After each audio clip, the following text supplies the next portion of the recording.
आज हम जिस वेब सीरीज़ को एक्सप्लेन करेंगे उसका नाम है पोरसपुर सीज़न 3, जो कि हंगामा पर कामराज सीज़न 2 के नाम से रिलीज हो रही है।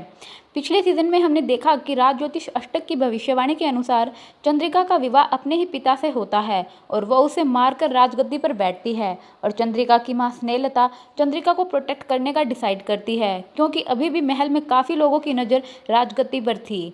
फिर हम देखते हैं कि चंद्रिका अपने महल में होती है और वो बहुत परेशान होती है, क्योंकि आज उसे अपने फ्यूचर की किताब देखनी थी, जिसे देखकर चंद्रिका को अपना फ्यूचर पता चलने वाला था और इसलिए वो बहुत ज़्यादा चिंतित होती है। और फिर महल में राज ज्योतिष और यशोधन आते हैं। यशोधन पोरसपुर राज्य के मित्र राज्य का राजा है और उसी के पास पोरसपुर की चाबियां भी थी। ज्योतिष चंद्रिका से कहता है कि तुम्हें कमरे के अंदर जाकर किताब का एक पेज ओपन करना होगा और उसी पर तुम्हारा फ्यूचर होगा। फिर यशोधन डोर ओपन करता है और चंद्रिका कमरे के अंदर जाती है और किताब का एक पेज ओपन करती है और देखती है कि अब फिर से पोरसपुर पर एक पुरुष का राज्य होगा और आने वाली अमावस्या को चंद्रिका मारी जाएगी। ये देखकर चंद्रिका काफ़ी डर जाती है और अपनी माँ स्नेहलता के पास जाती है और उसे अपने फ्यूचर वाली बात बताती है। तब स्नेहलता अपनी बेटी से कहती है कि तुम चिंता मत करो, मैं तुम्हें कुछ भी नहीं होने दूंगी। वहीं दूसरी तरफ हम देखते हैं कि राज्य के महामंत्री, जो कि एक औरत है, उसका सेनापति के साथ अफेयर चल रहा है और वो दोनों मिलकर प्लान बना रहे होते हैं कि वो दोनों चंद्रिका को मारकर पोरसपुर की राजगद्दी पर बैठ जाएंगे। फिर हम देखते हैं कि स्नेहलता राज ज्योतिष के पास जाती है और चंद्रिका की मौत को टालने का उपाय पूछती है।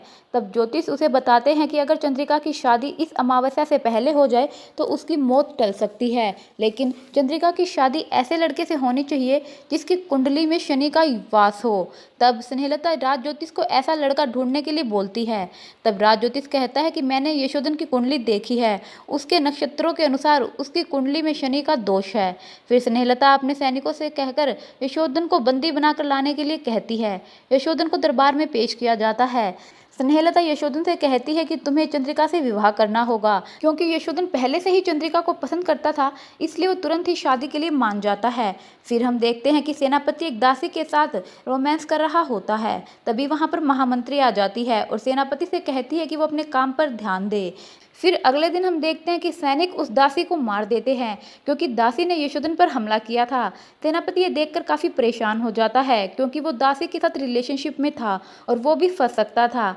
फिर हम देखते हैं कि स्नेहलता एक आदमी से पूछताछ कर रही होती है और फिर उस आदमी को मार देती है। इसके बाद स्नेहलता की खास दासी चंपा स्नेहलता के पास आती है। स्नेहलता चंपा से कहती है कि पता करो किसके कहने पर उस दासी ने यशोधन पर अटैक किया था। फिर चंपा महामंत्री के पास जाती है और यहाँ हमें पता चलता है कि महामंत्री ने ही पहले दासी को यशोधन पर अटैक करने के लिए भेजा था।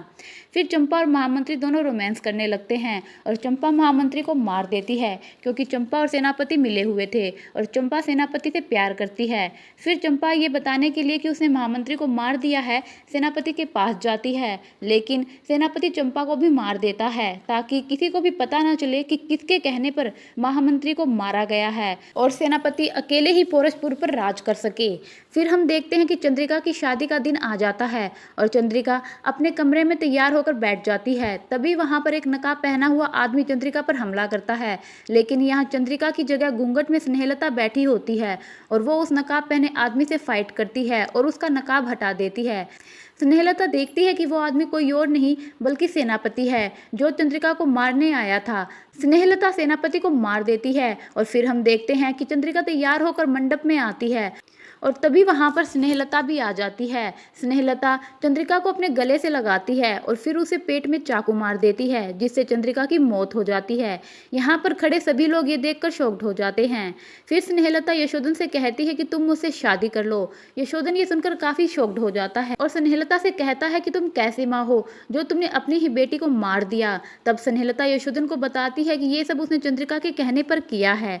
यहाँ हमें दिखाया जाता है कि जब स्नेहलता चंद्रिका को तैयार कर रही थी, तब चंद्रिका स्नेहलता से कहती है कि यशोधन से शादी के बाद भी मेरी मौत कुछ ही दिनों तक टल पाएगी और इसलिए मैं चाहती हूँ कि आप मुझे उसी मुहूर्त पर मारे जिस मुहूर्त पर मेरा मरना लिखा है, ताकि मैं फिर से पुनर्जन्म ले सकूं। साथ ही चंद्रिका स्नेहलता से कहती है कि मेरे मरने के बाद आप यशोधन से शादी कर ले और उसके साथ संबंध बनाए ताकि आपके पेट से मैं फिर से जन्म ले सकूं। स्नेहलता इस बात के लिए नहीं मानती, लेकिन चंद्रिका कहती है कि मैं इस तरह डर डर के नहीं जीना चाहती। इससे अच्छा है कि आप मुझे मार दे ताकि मैं फिर से आपकी बेटी बनकर जन्म ले सकूं। चंद्रिका की बात मानकर स्नेहलता चंद्रिका को मार देती है। यशोधन स्नेहलता की मजबूरी सुनकर स्नेहलता से शादी कर लेता है और फिर दोनों इंटीमेट होते हैं और स्नेहलता प्रेग्नेंट हो जाती है और ठीक 9 महीने बाद स्नेहलता एक बेटी को जन्म देती है, जिसे देखकर स्नेहलता काफ़ी खुश होती है। लेकिन यशोधन उस बेटी को अपनी गोद में लेकर कहता है कि तुमने फिर से जन्म तो ले लिया मगर तुम जिंदा नहीं रह पाओगी। और फिर यशोधन उस बच्चे को दासी को दे देता है और कहता है कि जाकर इसे मार दो और यहाँ से दूर चली जाओ। दासी उस बच्ची को लेकर वहाँ से चली जाती है। यशोधन की बातें सुनकर स्नेहलता समझ जाती है कि यशोधन ने उसे धोखा दिया है।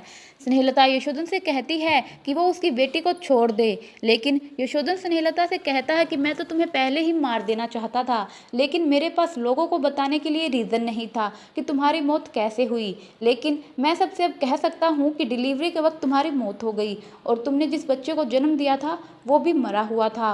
और फिर यशोधन स्नेहलता को भी मार देता है और इसके बाद वो वैद्य को बुलाता है।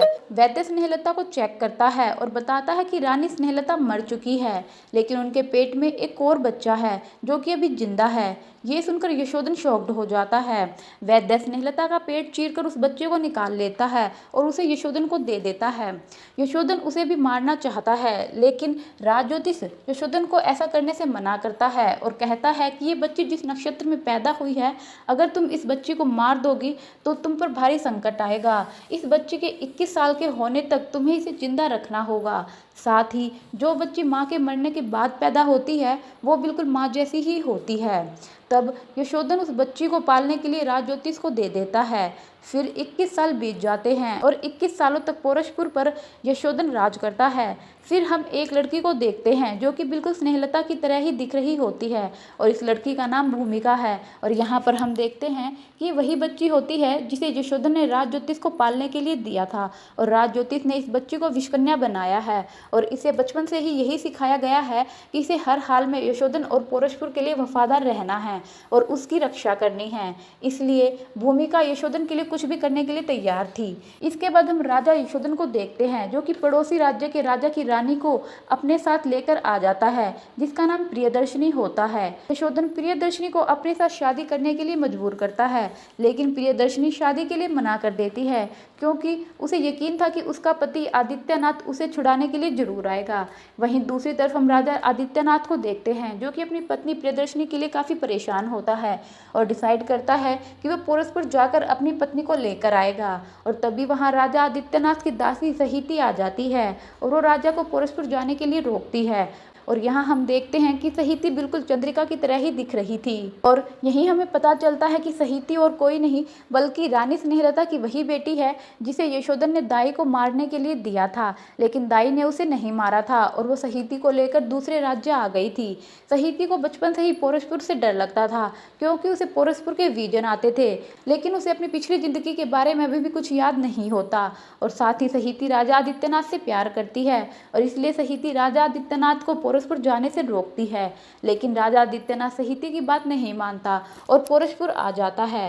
राजा आदित्यनाथ पोरसपुर आकर राजा यशोधन से मिलता है और यशोधन को प्रियदर्शनी को वापस लौटाने के लिए बोलता है। तब यशोधन राजा आदित्यनाथ से कहता है कि वो प्रियदर्शनी को लौटा देगा, लेकिन बदले में वो उसे अपना आधा राज्य दे दे। ये सुनकर राजा आदित्यनाथ बहुत नाराज होता है। तब यशोधन राजा आदित्यनाथ से कहता है कि आप सोच समझकर फैसला लो और कुछ दिन यही महल में रुक जाओ। तब राजा वही महल में रुक जाता है। वहीं दूसरी तरफ हम देखते हैं कि रानी प्रियदर्शनी मौका पाकर महल से भागने की कोशिश करती है और भागते हुए भूमिका से टकरा जाती है और भूमिका से हेल्प मांगती है और कहती है कि मुझे राजा यशोधन के आदमियों से बचा लो, लेकिन भूमिका प्रियदर्शनी को राजा को दे देती है, जिस बात पर रानी प्रियदर्शनी भूमिका पर बहुत गुस्सा होती है। अब जब भूमिका प्रियदर्शनी से मिलने मिलने आती है तो प्रियदर्शनी उसके साथ रोमांस करने लगती है और मौका पाकर वो भूमिका को मारने की कोशिश करती है, लेकिन भूमिका पहले ही प्रियदर्शनी को डस लेती है जिससे प्रियदर्शनी बेहोश हो जाती है। लेकिन सभी लोग ये देखकर काफ़ी शॉक्ड होते हैं कि प्रियदर्शनी बच गई थी, क्योंकि भूमिका के जहर से आज तक कोई भी नहीं बच पाया था। वहीं दूसरी तरफ रात में भूमिका राजा आदित्यनाथ के पास जाती है और उसके साथ रोमांस करने लगती है और राजा आदित्यनाथ को मार देती है। और जब ये खबर सहिति तक पहुंचती है कि राजा आदित्यनाथ को मार दिया गया है तो वो बहुत दुखी होती है और राजा आदित्यनाथ की मौत का बदला लेने के लिए पोरसपुर आती है और मौका पाकर यशोधन पर हमला करती है। लेकिन यशोधन पर हमला करते हुए सहिति यशोधन को देखकर रुक जाती है, क्योंकि यशोधन को सहिति ने बहुत बार अपने सपनों में देखा था। यशोधन सहिति को देखकर उसे चंद्रिका कहकर पुकारता है। सहिति यशोधन से पूछती है कि तुमने मुझे चंद्रिका कहकर क्यों पुकारा। तब यशोधन समझ जाता है कि सहिति को अपने पिछले जन्म के बारे में कुछ भी याद नहीं है और वो सहिति को सब झूठ बताता है और कहता है कि तुम्हारी माँ स्नेहलता ने राजगद्दी के लिए तुम्हें मार दिया था और मुझसे शादी कर ली थी, लेकिन बाद में स्नेहलता भी मारी गई और ये तुम्हारा पुनर्जन्म है और स्नेहलता का भी भूमिका के रूप में पुनर्जन्म हुआ है और तुम चाहो तो भूमिका को मारकर अपना बदला ले सकती हो। ये सुनकर सहिति शॉक्ड हो जाती है और भूमिका को मारने के लिए जाती है। फिर राजा यशोधन उस दाई को बुलवाता है जिसे उसने सहिति को मारने के लिए दिया था, लेकिन दाई ने सहिति को नहीं मारा था। यशोधन दाई पर बहुत गुस्सा करता है और यहीं पर भूमिका भी होती है और दाई और राजा की बातें सुनकर सब कुछ समझ जाती है कि यशोधन ने ही उसकी माँ स्नेहलता को मारा था और भूमिका को अपना पिछला जन्म भी याद आ जाता है। और अब जब सहिति भूमिका को मारने जाती है तब भूमिका सहिति को हमला करने से रोक लेती है और सहिति को बताती है कि वो दोनों जुड़वा बहनें हैं और राजा यशोधन ने हमारी माँ स्नेहलता को धोखे से मारा था और पैदा होते ही हमें भी मारने की कोशिश की थी, लेकिन हम बच गई थी। भूमिका की बातें सुनकर सहिति सब कुछ समझ जाती है और दोनों यशोधन को सबक सिखाने का फैसला लेती हैं। सहिति भूमिका से कहती है कि इन सब में हमें रानी प्रियदर्शनी का भी साथ लेना होगा। फिर सहिति रानी प्रियदर्शनी के पास जाती है। प्रियदर्शनी सहिति को देखकर उसे कहती है कि वो यशोधन से शादी नहीं करेगी, चाहे ही इसके लिए उसे अपनी जान ही क्यों ना लेनी पड़े। तब सहिति कहती है कि वो ऐसा कुछ भी ना करे क्योंकि वो यशोधन को सबक सिखाएगी। तब प्रियदर्शनी कहती है कि यशोधन को सबक सिखाने से पहले हमें भूमिका को मारना होगा क्योंकि वो बहुत डेंजरस है। तब सहिति कहती है कि वो और भूमिका रानी स्नेहलता की बेटियां हैं और यशोधन ने हमारी माँ को मारा था और अब हम मिलकर यशोधन से बदला लेंगी और आपकी मदद करेंगी। फिर प्रियदर्शनी की शादी यशोधन से हो जाती है और मौका पाकर प्रियदर्शनी यशोधन को मार देती है और जब सहिति प्रियदर्शनी के पास आती है तब प्रियदर्शनी सहिति को भी मार देती है और भूमिका को बंदी बनाने का ऑर्डर देती है, जिसके बाद भूमिका को जेल में डाल दिया जाता है और प्रियदर्शनी कहती है कि अब से वो इस पोरसपुर राज्य पर राज करेगी और इसके बाद प्रियदर्शनी का राज्याभिषेक किया जाता है। वहीं दूसरी तरफ हम देखते हैं कि भूमिका जेल में अपने विष से सभी सिपाहियों को मार देती है और जेल से भाग जाती है और कहती है कि पोरसपुर पर हमेशा से ही सिर्फ स्नेहलता का राज रहा था और स्नेहलता का ही राज रहेगा। और यहीं पर ये पोरसपुर सीज़न 3 जो कि कामराज सीज़न 2 की स्टोरी है ख़त्म होती है। अगर आपको ये एक्सप्लेनेशन पसंद आई हो तो मेरी वीडियो को लाइक कीजिए और मेरे चैनल को सब्सक्राइब कीजिए। Thank you.